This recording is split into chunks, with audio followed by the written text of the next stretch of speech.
We're going to talk more about the situation in Gaza now with Bahaa Zaqout, who's an eyewitness who joins me from there. Bahaa, thank you for taking the time to speak to us. First of all, where are you exactly at the moment?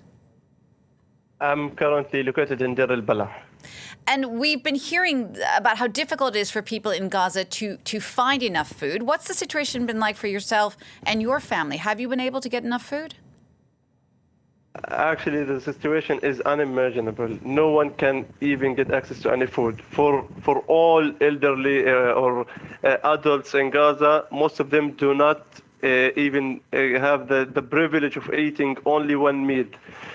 For me, for example, it's been 3 days since I have a decent meal because I rather give the meal or give the loaf of bread to my children and to wait and see if there will be a breakthrough soon or they will enter any aids.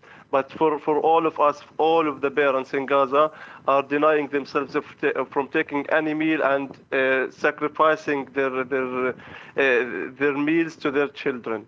Bahaa, I think that's something that any parents who are watching can completely relate to. Where are you able to get just that one loaf of bread? Is that from the aid centers? Not all of the people go to the aid center, unfortunately, because as you may know, more than 900 deaths were reported in these death centers, not aid centers, and more than 6,000 injuries were killed just seeking food, were injured just seeking food from these centers. But for most of Gazans, we obtain these small amounts of food from the local market at insane prices. Indeed. And I imagine when you're faced with this cost, I mean, does anyone have enough money to actually go buy food at the moment of those people you know? Actually, no, because at first, there are no liquidity in Gaza, and the commission to withdraw any liquidity reaches 50%. If I have to withdraw, for example, $500, I need to pay $1,000 to withdraw the cash. And most of the Gaza people, even before October 7, were unemployed and do not have any source of income. Bahaa, you mentioned your children. How old are your children, if I may ask, and what are you saying to them about what's happening now? I have 2 children. One is 5 years old and the other one is 3 years old.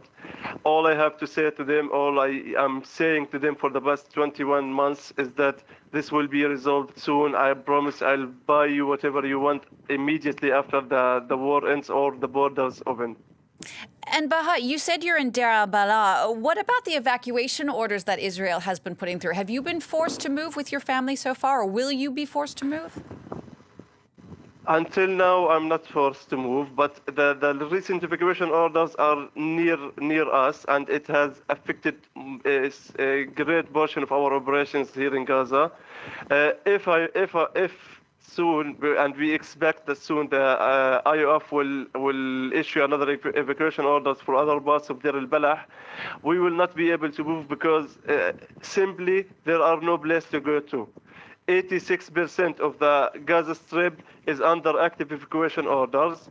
There is no place left for the people. Most of the sites that were affected by the recent evacuation orders that we used to organize or to manage now are living on the streets. You can see children and women are just living on the streets with nothing, not even a tent, not even a worn-out tent. Bahaa, I asked you the question earlier about your children and what you tell them. What do you tell yourself? How do you get through the day?